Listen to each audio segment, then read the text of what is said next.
You can ask the flowers, I sit for hours, telling all the bluebirds. Oke, tips pertama untuk ambil KPR adalah ukur dengan baik kemampuan Anda untuk membayar cicilan. Jumlahnya itu kalau mau hitung pakai persentase aja. Hitungannya 30% dari penghasilan Anda. Itu udah maksimal jumlah kredit yang bisa Anda ambil.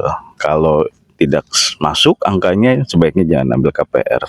Atau jika Anda punya rencana untuk ambil kredit yang lain selain KPR, maka kalau bisa nilai cicilannya di bawah itu, bisa 10%, 20%, baru Anda bisa ambil cicilan lain.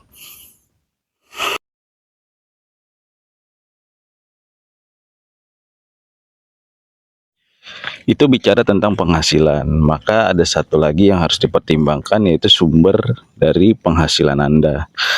Sumber penghasilan Anda itu diharapkan sesuatu yang bersifat stabil dan bisa jangka panjang. Karena KPR itu adalah komitmen jangka panjang. Nah, contohnya apa? Salah satunya adalah ketika Anda sudah karyawan tetap. Makanya di bank itu ada salah satu syaratnya adalah karyawan tetap. Jika Anda seorang pengusaha, berarti usahanya sudah berjalan panjang dan akan dilihat penghasilan income per bulannya. Terus cara ngakalin supaya persentasenya misalkan harus dari 30% jadi 10%. Berarti bagaimana kalau misalkan secara kemampuan Anda bisa ambil rumah yang 1 M-an lebih, kenapa nggak ambil rumah yang 500 jutaan atau di bawah itu malah. Jadi kalau Anda misalkan datang ke sebuah perumahan terus minta salesnya untuk, Mas bisa nggak untuk penghasilannya dirabing lah atau ditambahkan lah di itu kan, sebaiknya Anda jangan ambil KPR ya. Ya supaya apa? Jangan sampai nanti tiba-tiba berapa tahun kemudian Anda bikin konten, wah KPR jahat, salesnya nipu. Wah. Jangan ya.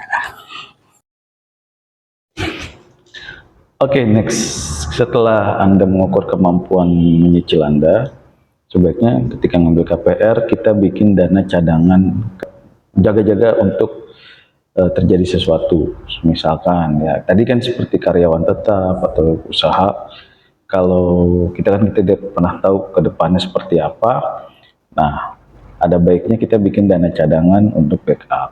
Nah, better minimal itu 3 bulan, nah yang bagus lagi 6 bulan. Oke, semisal cicilan KPR Anda 3 juta, maka Anda siapkan di tabungan itu sekitar 9 juta untuk jaga-jaga. Biasanya kita bisa lewatin masa krisis itu sekitar 3 bulan.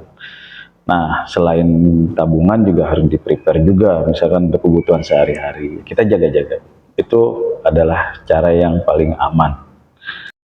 Itu kenapa kalau saya sebagai sales, jika ada customer yang ingin ambil KPR dan dia ingin tambahkan DP, misalnya, biasanya saya tanya, misalkan mau ditambah DP-nya berapa, budgetnya berapa. Kalau misalkan hanya mengurangi cicilan itu di bawah 500.000, saya lebih sarankan itu menjadi dana cadangan saja. Kan kita nggak pernah tahu ke depannya, misalkan untuk kebutuhan sekolah anak atau apa, itu bisa dipakai. Dan dana yang Anda simpan itu bisa buat dana investasi kah, atau buat usaha juga gitu. Jadi bisa menambah income Anda, jadi lifestyle Anda, apa istilahnya, kebutuhan sehari-hari itu tidak terganggu. Salah satu untuk mensiasati atau biar supaya dapat punya dana cadangan yang besar, better Anda cari perumahan yang promonya itu di awal itu ringan, semisal tanpa DP, tanpa bookingnya yang jangan terlalu besar, terus tanpa biaya-biaya, free biaya-biaya itu. Kalau ada yang seperti itu, ada all in atau apa, itu ambil gitu. Kenapa? Karena Anda tidak perlu mengeluarkan dana besar di awal, dan uang tabungan yang Anda punya itu bisa buat dana cadangan, buat jaga-jaga ke depannya. Oke. Nah, salah satu lokasi perumahan yang cocok untuk Anda ada di Cibonar, di Parung Panjang, ini di Green Paradise City. Kita akan coba tanya promonya apa ya. Sekarang saya sedang dengan rekan saya, Mas Andri. Ya, kita bisa tanya promo yang ada di Green Paradise City dan The Season ini apa aja. 200.000 itu udah all in. Bayangin teman-teman, 200.000 free DP 0% sama free surat-surat sampai SAM, dan lebih menariknya lagi itu free biaya KPR.